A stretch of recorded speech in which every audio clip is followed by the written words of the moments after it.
தமிழ் உறவுகளுக்கு வணக்கம். இது உங்கள் வேர்களை தேடி தமிழ் மீடியா.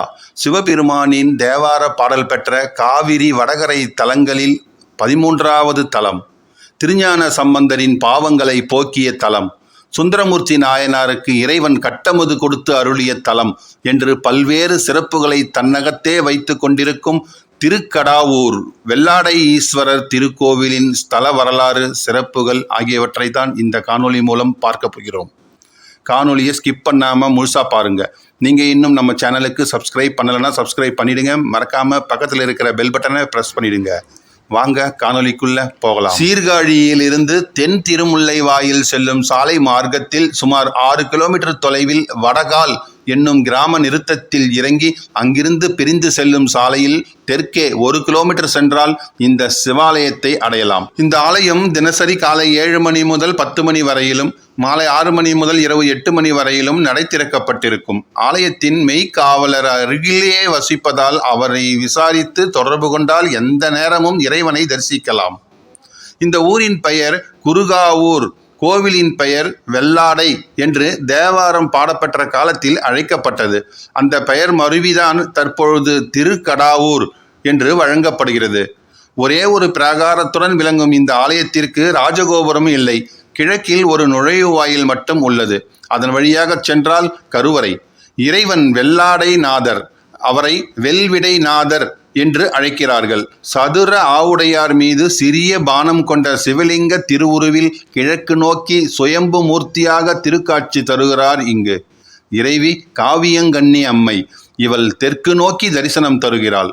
இறைவியின் பெயரை திருஞான சம்பந்தர் காவியங்கண்ணி மடவாளோடு காட்டிடை தீயலேந்தி நின்றாடுதீர் என்று தன்னுடைய பதிகத்தில் குறிப்பிட்டிருக்கிறார். இறைவனின் கருவறை கோஷ்ட மூர்த்திகளாக தட்சணாமூர்த்தி, லிங்கோத்பவர், பிரம்மா, துர்கை ஆகியோர் வீற்றிருக்கிறார்கள். தட்சணாமூர்த்தியின் மேல் பாகத்தில் நடராஜரின் உருவம் இருப்பது தரிசிக்கத்தக்கது. மகாவிஷ்ணு கரிய மாணிக்க பெருமாள் என்னும் திருநாமத்துடன் தனி சன்னதியில் வீற்றிருக்கிறார்.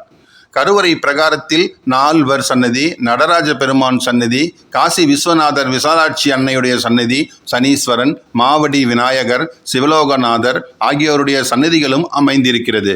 கருவறை திருச்சுற்றில் பைரவர், சூரியன், மாரியம்மன், ஐயனார் ஆகியோரின் திருவுருவங்களும் அமைந்திருக்கிறது. கருவறை பிரகாரத்தில் வள்ளி தெய்வானையுடன் கூடிய சுப்பிரமணியரும் தனி சன்னதியில் வீற்றிருக்கிறார். பொதுவாக முருகப்பெருமான் கிழக்கு திசை நோக்கிதான் இருப்பார்.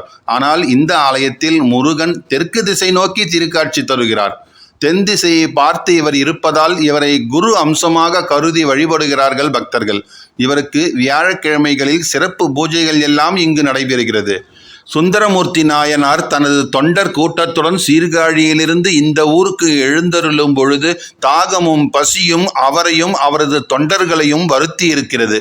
இறைவன் அந்தனர் உருவம் கொண்டு வழியில் தண்ணீர் பந்தல் ஏற்படுத்தி அவர்களுக்கு தண்ணீரும் கட்டமுதும் அளித்திருக்கிறார். அதை உண்ட பிறகு சுந்தரர் உறங்கும் பொழுது கனவில் வந்த இறைவன் அவருக்கு அருளியிருக்கிறார். சுந்தரர் தூக்கத்திலிருந்து எழுந்து இத்தனையா மாற்றை அறிந்திலேன் என்று தொடங்கும் திருப்பதிகத்தை பாடிய பிறகு கோவிலுக்குள் சென்று இறைவனை வழிபட்டிருக்கிறார்.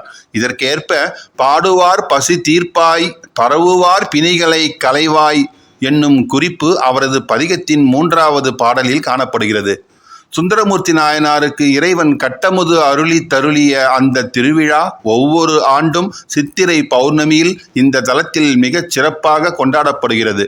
இங்கு சிவபெருமானிடம் வேண்டிக்கொள்ள அன்னத்திற்கு குறைவில்லாத நிலை ஏற்படும் என்பது தொன்னம்பிக்கை. அதேபோல சைவ சமயம் தழைக்க பாடுபட்ட திருஞான சம்பந்தர் மதுரையில் சமணர்களுடன் வாதிட்டு வெற்றி பெறுகிறார். அவருடன் வாதத்தில் தோற்ற சமணர்கள் அங்கு கழுவேற்றப்படுகிறார்கள். இவ்வாறு சமணர்களை கழுவேற்றிய பாவம் நீங்குவதற்காக திருஞான சம்பந்தர் காசிக்கு சென்று கங்கையில் புனித நீராட விரும்புகிறார். தான் காசிக்கு செல்ல அருளும்படி சீர்காழி தலத்தில் இறைவனிடம் வேண்டியிருக்கிறார். அப்பொழுது திருஞான சம்பந்தருக்கு காட்சி கொடுத்த சிவபெருமான் அவரை காசிக்கு செல்ல வேண்டாம் என்றும் அருகில் இருக்கும் திருக்குருகாவூர் வெள்ளடையில் அவருக்கு கங்கையை வரவழைத்து கொடுப்பதாகவும் கூறியிருக்கிறார். அதன்படி இந்த தலத்திற்கு வந்த சம்பந்தர் ஈசனை வேண்ட அவருக்கு காட்சி தந்த சிவபெருமான் இங்கிருந்த கிணற்றில் கங்கையை பொங்கி வரச் செய்திருக்கிறார். அதில் நீராடிய சம்பந்தர் பாவம் நீங்க பெற்றிருக்கிறார்.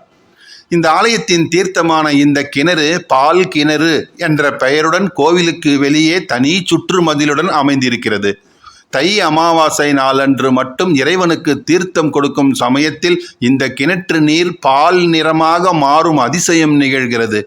அன்று மட்டுமே பக்தர்கள் இந்த திருக்கிணற்றிலிருந்து நீரை எடுத்து குளிக்க அனுமதிக்கப்படுகிறார்கள். மற்ற நாட்களில் இந்த தீர்த்த கிணறு திறக்கப்படுவதே இல்லை. ஆண்டுதோறும் பக்தர்கள் தை அமாவாசை நாளில் இங்கு வந்து நீராட பெருமளவில் வருகிறார்கள். மேலும் தைப்பூச நாளில் பஞ்சமூர்த்தி புறப்பாடும் இந்த தலத்தில் விசேஷமாக கொண்டாடப்படும். திருஞான சம்பந்தரின் பாவங்களை போக்கிய இந்த தலத்தில் இறைவனும் இறைவியையும் வந்து வழிபட்டால் நமது பாவங்களும் தொலைந்து போகும் என்பது பக்தர்களின் அசைக்க முடியாத நம்பிக்கை. இந்த தலத்திற்கு பேருந்து மூலம் செல்ல விரும்பும் பக்தர்கள் சீர்காழியிலிருந்து தென் திருமுல்லை வாயில் செல்லும் பேருந்தில் புறப்பட்டு சென்று வடகால் பேருந்து நிறுத்தத்தில் இறங்கி அங்கிருந்து 1 கிலோமீட்டர் நடந்து செல்லலாம், அல்லது தனி ஆட்டோ ஏற்பாடு செய்து கொண்டு சென்று இந்த ஆலயத்தை அடையலாம் என்பதை தெரிவித்துக் கொண்டு உங்களிடமிருந்து விடைபெறுகிறேன். இந்த காணொளி உங்களுக்கு பிடித்திருந்தால் லைக் பண்ணுங்க, ஷேர் பண்ணுங்க, மறக்காம உங்கள் கருத்துக்களை கமெண்ட் பாக்ஸில் கமெண்ட் பண்ணுங்க. நன்றி, வணக்கம்.